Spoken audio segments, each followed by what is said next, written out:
Hello வணக்கம். இன்றைக்கி நம்ம எந்த ஸ்டோரி பார்க்க போகிறோன்னா 10th புக்கில் உள்ள 3வது story empower women navigating the world. அந்த ஸ்டோரியை பற்றி தான் பார்க்க போகிறோம்.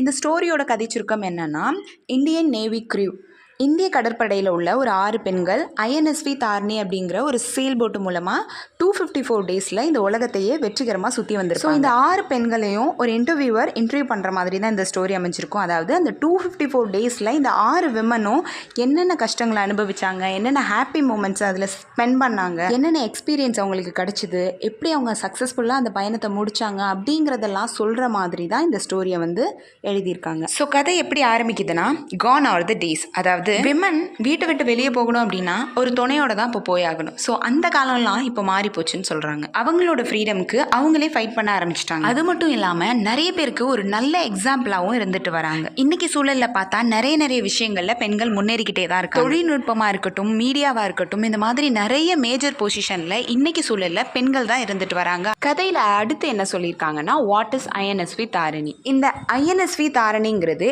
Indian naval ship vessel. அதோட இந்த தாரிணிங்கிறது இந்த கடல் பயணம் மேற்கொள்றாங்க இல்லையா, அவங்களோட தெய்வம். ஸோ ஒரு தெய்வத்தன்மையா இருக்கணும் அப்படிங்கிறதுக்காக இந்த செயல் போட்டுக்கு தாரிணி அப்படின்னே பேர் வைக்கிறாங்க. இந்த ஐஎன்எஸ்வி தாரிணி இந்தியன் நேவியோட 2வது செயல் போட்டு தான்.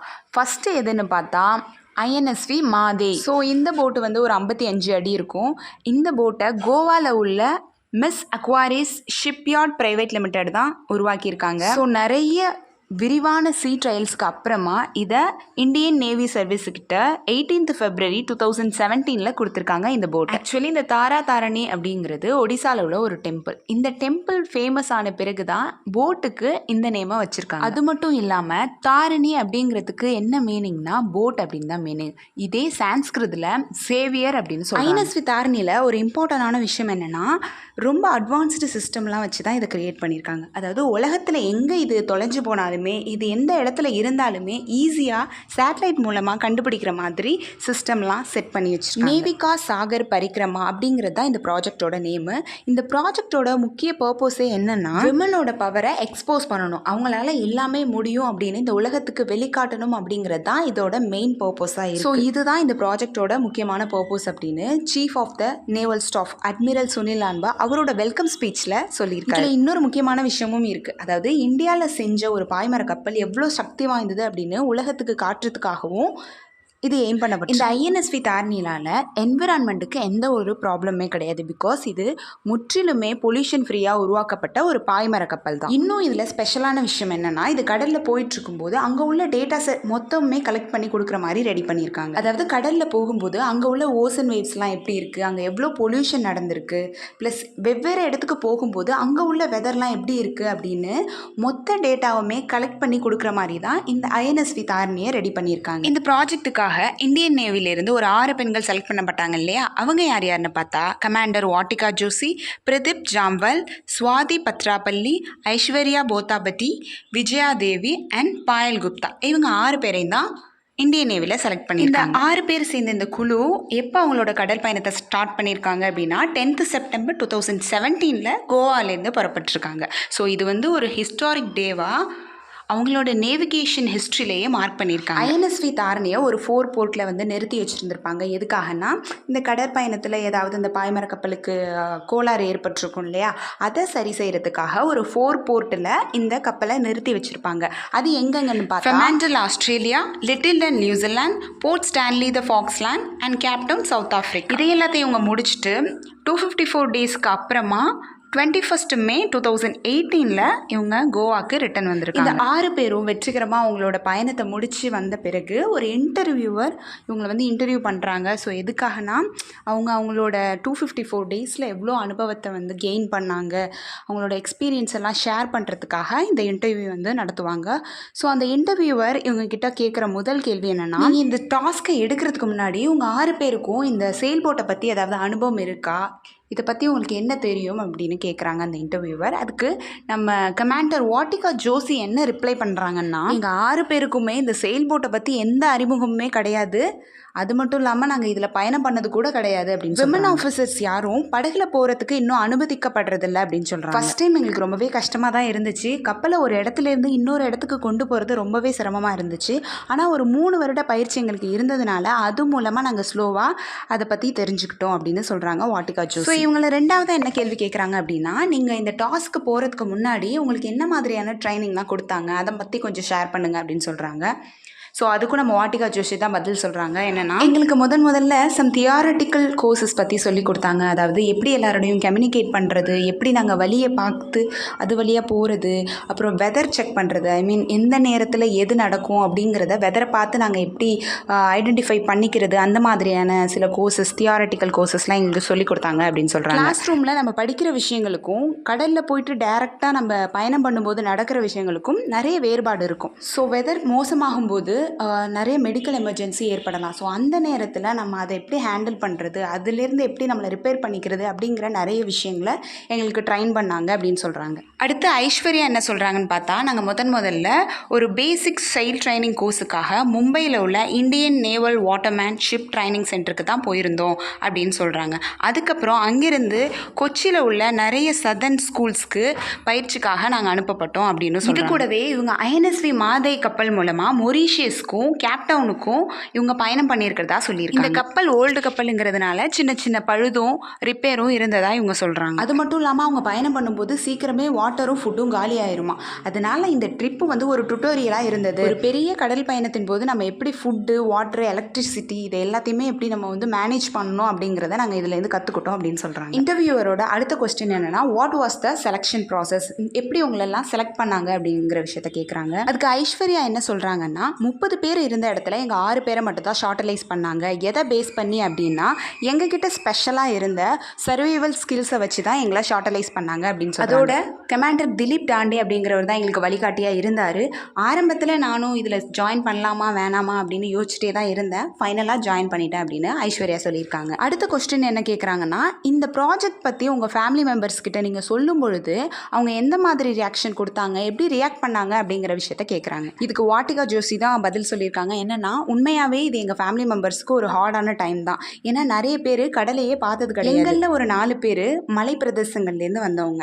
ஸோ எங்கள் பேரண்ட்ஸ் எல்லாம் கடலை பார்த்ததே கிடையாது. எங்களை அவங்க பார்க்க வரும்போது தான் அவங்க கடலையே பார்த்தாங்க. பட் எங்களை அவங்க பார்க்க வரும்போது நாங்கள் எங்களை நல்லா கவனிச்சுக்கிட்டோம், நாங்கள் நல்லா பண்ணுவோம் அப்படின்னு அவங்க நம்பினாங்க. அவங்க பயந்தாங்க தான், இருந்தாலும் எங்கள் மேலே உள்ள நம்பிக்கையில் எங்களுக்கு சப்போர்ட்டிவாக இருந்தாங்க அப்படின்னு சொல்கிறாங்க. அடுத்த கொஸ்டினாக எதை கேட்குறாங்கன்னா, உங்களோட எய்ம் என்னவா இருந்தது, அதை எப்படி நீங்கள் அச்சீவ் பண்ணீங்க அப்படின்னு கேட்குறாங்க. அதுக்கு வாட்டிகா ஜோஷி என்ன ரிப்ளை பண்ணுறாங்கன்னா, ஆரம்பித்த இந்த ஜேர்னியை ஹானஸ்ட்டாக கம்ப்ளீட் பண்ணணும், இதுதான் எங்களோட தாட்டாக இருந்தது. அதே மாதிரி அதை செஞ்சு முடிச்சிருக்கோம். இதை விட வேறு எந்த எய்மும் எங்களுக்கு கிடையாது. இந்த கப்பலில் எது நடந்தாலும் அதை நாங்களாவே தான் பார்க்கணும். எங்களுக்கு எந்த ஆக்சிலரிஸும் கிடையாது, எங்களுக்கு எந்த அசிஸ்டன்ஸும் கிடையாது. நாங்கள் 6 பேருமே தான் இதை செஞ்சு முடிச்சிருக்கோம் அப்படின்னு சொல்லுங்கள். நெக்ஸ்ட் கொஸ்டின், இந்த ப்ராஜெக்டை சக்ஸஸ்ஃபுல்லாக கம்ப்ளீட் பண்ணுறதுக்கு நீங்கள் எடுத்த ஏதாவது ஒரு குவாலிட்டியை பற்றி சொல்லுங்கள் அப்படின்னு சொல்கிறாங்க. காற்று வீசும் போதெல்லாம் என்ஜினை ஆன் பண்ணி 1 மைல் தூரம் முன்னாடி போகலாம் அப்படின்னு சொல்கிறதுக்கு எனக்கு 1 நிமிஷம் கூட ஆகாது. ஆனால் நான் அப்படி பண்ணலை. ஏதோ ஒன்று என் மனசுக்குள்ளே இருந்து, நீ அப்படி பண்ணக்கூடாது, இந்த ஜேர்னியை நீ ஹானஸ்ட்டாக தான் கம்ப்ளீட் பண்ணணும் அப்படின்னு சொல்லிக்கிட்டே இருக்கோம். ஸோ இதனால் நாங்கள் ரொம்பவே ஹாப்பியாக இருக்கோம். ஏன்னா மோட்டரை யூஸ் பண்ணாமல் இந்த ஜேர்னியை நாங்கள் கம்ப்ளீட் பண்ணியிருக்கோம் அப்படின்னு வாட்டிகா ஜோஷி சொல்கிறாங்க. அடுத்த கொஸ்டின் என்னென்னா, அஸ் அ ஹெட்டாக நீங்கள் உங்கள் டீமோட எப்படி இன்வால்வாக இருந்தீங்க அப்படின்னு கேட்குறாங்க. அதுக்கு வாட்டிகா ஜோஷி என்ன சொல்லியிருக்காங்கன்னா, நாங்கள் எல்லாருமே ஈக்குவலாக தான் பயணம் பண்ணோம். ஏன்னா நாங்கள் ஈக்குவலாக தான் ட்ரைனிங்கும் எடுத்து எல்லாருக்குமே அவங்கவுங்க ஓன் வழி இருந்தது. அதாவது சிச்சுவேஷனை எப்படி டீல் பண்ணுறதுங்கிறத நல்லாவே தெரிஞ்சு வச்சுயாவே அது ஒரு நல்ல விஷயமா தான் நான் நினைக்கிறேன். டிஸ்கஸ் பண்ணுவோம், அதில் எது பெஸ்ட்டாக இருக்கோ அதை சூஸ் பண்ணி கொலாபரேட் பண்ணி ஒர்க் பண்ணுவோம் அப்படின்னு சொல்லியிருக்காங்க. பாயல் குப்தா என்ன சொல்கிறாங்கன்னா, நீங்கள் கடலில் இருக்கும்போது team work is the most important work அப்படின்னு சொல்கிறாங்க. கடலில் 20 hours லாங் ஸ்டோம் வந்தது. ஸ்டோம் வரப்போ கண்டிப்பாக மழையும் சேர்ந்து தான் பெய்யும். ஸோ 3 பேர் அதில் வெளியில இருந்து கண்காணிச்சாலும் மற்ற உள்ள 3 பேர் உள்ள ரெஸ்ட் எடுக்க முடியாது. ஒருத்தவங்க தண்ணி சூடு பண்ணுவாங்க, ஒருத்தவங்க க்ளவுஸை சூடு பண்ணுவாங்க. இந்த மாதிரி மாற்றி நாங்கள் டீம் ஒர்க் பண்ணிகிட்டே இருக்கோம். டீமாக இல்லாமல் நான் மட்டும் தனியாக இருந்திருந்தேன்னா இந்த ஸ்டோம் என்னையை தூக்கி வீசி போட்டிருக்கோம் அப்படின்னு சொல்கிறாங்க. டீமாக இருந்ததுனால தான் இதை நாங்கள் சக்ஸஸ்ஃபுல்லாக முடிச்சிருக்கோம் அப்படின்னு சொல்கிறாங்க. அடுத்த கொஸ்டினா மோஸ்ட் சேலஞ்சிங்காக நீங்கள் பயணம் பண்ணும்போது இருந்த அனுபவத்தை பற்றி சொல்லுங்கள் அப்படின்னு சொல்கிறாங்க. இதுக்கு வாட்டிகா ஜோஷி தான் பதில் சொல்கிறாங்க. என்னென்னா, கடலில் காற்று வீசும்போது ரொம்பவே ஹார்டாகவும் சேலஞ்சாகவும் இருக்கும். ஸோ அந்த மாதிரி நேரத்தில் நம்ம ரொம்ப ஆக்டிவாகவும் ஆன்டிசிபேட்டாகவும் இருக்கணும் அப்படின்னு சொல்கிறாங்க. அவங்க சவுத் பசிபிக்கில் இருக்கும்போது பயங்கர ஒரு ஸ்டோம் வந்திருக்கு. அது 9 to 10 மீட்டர் ஹையில் இருந்து அதோட 60 to 70 knots வரைக்கும் அந்த காற்று வீசியிருக்கு பலமாக. இதே நிலத்தில் வீசியிருந்தால் அது ஒரு பயங்கர சூறாவளி அப்படின்னு சொல்லுவோம். ஏன்னா அந்த அளவுக்கு ஒரு பயங்கர ஸ்டோமாக தான் இது இருந்திருக்கு. ஆனால் கடலை பொறுத்தளவுக்கு இதெல்லாம் சாதாரணமானது தான். இது உண்மையாகவே ஒரு நல்ல அனுபவமாக தான் எங்களுக்கு இருந்துச்சு. ஏன்னா நிறைய பொருள் இந்த ஸ்டோமுக்கு அப்புறமா உடஞ்சி போனது. நாங்கள் lot of hard work and எஃபெக்ட்டுக்கு அப்புறமா இதை நாங்கள் ஃபிக்ஸ் பண்ணிட்டோம் அப்படின்னு சொல்கிறாங்க. அதோட இந்த மாதிரி இன்சிடெண்ட்லாம் இதை ஓவர் கம் பண்ணி வர்றதுக்கான ஒரு ஸ்ட்ரென்த்தை எங்களுக்கு கொடுக்குது அப்படின்னு சொல்கிறாங்க. அடுத்ததாக எதை பற்றி சொல்லியிருக்காங்கன்னா, இந்த பயணத்தில் உங்களோட எக்ஸைட்டிங் மொமெண்ட்டை பற்றி சொல்லுங்கள் அப்படின்னு சொல்லியிருக்காங்க. வாட்டிகா ஜோஷி என்ன சொல்லியிருக்காங்கன்னா, நாங்கள் டாஸ்மன் சீயை கிராஸ் பண்ணும்போது கடலில் நிறைய சதர்ன் லைட்ஸை பார்த்தோம். ஸோ அந்த மாதிரி மந்த்தில் கடல்ல இருந்து அந்த காட்சிகளை பார்க்குறது ரொம்ப அரிதான விஷயம். ஸோ அதெல்லாம் பார்த்துட்டு நாங்கள் ரொம்ப திகச்சு போயிருந்தோம் அப்படின்னு சொல்லியிருக்காங்க. ஸ்கையே அப்படியே க்ரீன் லைட்டு போட்ட மாதிரி பயோலூமினோசென்ஸ்ன்னு சொல்லுவாங்க. அதெல்லாம் பார்த்ததுல ரொம்ப ஹாப்பியாக இருந்தோம் அப்படின்னு சொல்கிறாங்க. டால்ஃபின்ஸ் எல்லாம் கிராஸ் பண்ணி நெய்பர்ஸ் மாதிரி ஸ்விம் பண்ணி போயிட்டுருக்கோம். அதுக்கப்புறமா ஒரு இறந்து போன ஒரு பெரிய திமிங்கலத்தை பார்த்தோம். அது அப்படியே தூரத்துலேருந்து பார்க்கும்போது என்னவோ ஒரு ஐலாண்டை பார்க்குற மாதிரியே இருந்தது. அந்த அளவுக்கு பெருசாக இருந்துச்சு. அங்கே வந்து எக்ஸ்பர்ட்லாம் கிடையாது. அதனால் கடலில் எதையாவது ஒரு இனத்தை பார்த்தோன்னா உடனே நாங்கள் அதை கூகுள் பண்ணி பார்த்து அதை பற்றி தெரிஞ்சுட்டு வருவோம் அப்படின்னு சொல்கிறாங்க. அடுத்த கொஸ்டினா, உங்கள் டீம் மெம்பர்ஸ்லாம் எப்படி கடலில் உங்கள் டைமை ஸ்பெண்ட் பண்ணீங்க அப்படின்னு கேட்குறாங்க. அதுக்கு சுவாதி என்ன ரிப்ளை பண்ணுறாங்கன்னா, எங்கள் கடல் பயணத்தின் போது நாங்கள் வந்து செய்ய வேண்டிய ஒர்க்கை தவிர நிறைய ஹாபிஸும் பண்ணுவோம். நாங்கள் கோல்க பாஸ் பண்ணுவோம், கேக்ஸ் பண்ணுவோம். அதோட வெதர் வந்து ப்ளசண்ட்டாக இருக்கிற நேரத்தில் நாங்கள் எல்லோரும் புக்ஸ் ரீட் பண்ணுவோம். எங்களோட டீம் லீடர் வாட்டிகா ஜோஷியும் அவங்களோட ஜேர்னியில் நிறைய காமிக்ஸ் படிப்பாங்க, அப்புறம் ராமாயணம் படிப்பாங்க. அப்புறம் நான் குக் பண்ணுவேன், கிராஃப்ட் செய்வேன், அதுக்கப்புறம் லாம்ப் ஷீட் செய்வேன். நான் செஞ்ச ஃபுட்டை என்னோட டீம் மெம்பர்ஸ் எல்லாருமே அப்ரிஷியேட் பண்ணுவாங்க. அது எனக்கு ரொம்பவே பிடிக்கும் அப்படின்னு சுவாதி சொல்கிறாங்க. ஜோசி என்ன சொல்கிறாங்கன்னா, 6 இஸ் அ கிரேட் நம்பர். நாங்கள் எல்லாருமே ஜாலியாக இருந்தோம், ஹாப்பியாக இருந்தோம். நாங்கள் மூவி பார்ப்போம், மியூசிக் கேட்போம், பராத்தாஸ், கேக்ஸு, ப்ரெட்டு, ஹல்வா, ரசகுல்லான்னு நாங்கள் எல்லாமே பண்ணுவோம். நாங்கள் ஃபெஸ்டிவல் கூட சீல செலிப்ரேட் பண்ணோம். 3 பர்த்டே செலிப்ரேட் பண்ணோம், இன்க்ளூடிங் போட்டோட பர்த்டேயும் சேர்த்து அப்படின்னு சொல்கிறாங்க. அடுத்ததான் எந்த கொஸ்டின் கேட்குறாங்க அப்படின்னா, உங்களை இந்த ப்ராஜெக்ட் ஃபுல்ஃபில் பண்ணுறதுக்கு எந்த விஷயம் மோட்டிவேட் பண்ணது அப்படின்னு கேட்குறாங்க. இதுக்கு சுவாதி பி என்ன ரிப்ளை பண்ணியிருக்காங்க அப்படின்னா, எங்கள் எல்லாருக்குமே ரொம்ப நல்லா தெரியும், இந்த ஹோல் கண்ட்ரியே எங்களை பார்த்துட்ருக்கு, அதுவும் எங்களுக்காக ப்ரே பண்ணி. ஸோ நாங்கள் என்ன நினச்சோன்னா, பீப்புள் எங்களை சிங்கிள் டே கூட நாங்கள் ட்ரபிளில் இருக்கோம் அப்படின்னு அவங்க திங்க் பண்ணிடக்கூடாது. அவங்க யாருக்குமே தெரியாது நாங்கள் என்னென்ன மாதிரியான சேலஞ்சஸ்லாம் வந்து ஃபேஸ் பண்ணிகிட்ருக்கோம் அப்படின்னு. ஆனாலுமே அவங்கள நாங்கள் எந்த நிலையிலுமே பயமுறுத்திடக்கூடாது அப்படிங்கிற விஷயத்தில் ரொம்பவே கவனமாக இருந்தோம். இதுவே எங்களுக்கு பெரிய மோட்டிவேஷனாக இருந்தது. அதோடு நாங்கள் என்ன டிசைட் பண்ணோம் அப்படின்னா, இந்த கடல் பயணம் முடிஞ்ச பிறகு உண்மையாகவே இந்த போட்டில் என்னென்ன நிகழ்ந்துச்சு அப்படிங்கிறத எல்லாருக்கும் தெரியப்படுத்தணும் அப்படின்னு நாங்கள் நினச்சோம் அப்படின்னு சுவாதி பி இங்கே சொல்லியிருக்காங்க. இந்த லாஸ்ட் கொஸ்டினாக என்ன கேட்குறாங்க அப்படின்னா, ஆஸ் அ விமனாக நீங்கள் எப்படி இந்த ப்ராஜெக்டை கன்சிடர் பண்ணுறீங்க அப்படின்னு கேட்குறாங்க. இதுக்கு நம்ம கமாண்டர் ஜோஷி தான் பதில் சொல்லியிருக்காங்க. இந்த ப்ராஜெக்ட் உண்மையாகவே எங்களுக்கு ஒரு மரியாதைக்குரிய விஷயமாக தான் நாங்கள் பார்க்குறோம். ஏன்னா இதை விட பெரிய சாகசத்தை எங்களோட லைஃப்பில் எங்களால் இமேஜின் கூட பண்ணி பார்க்க முடியாது.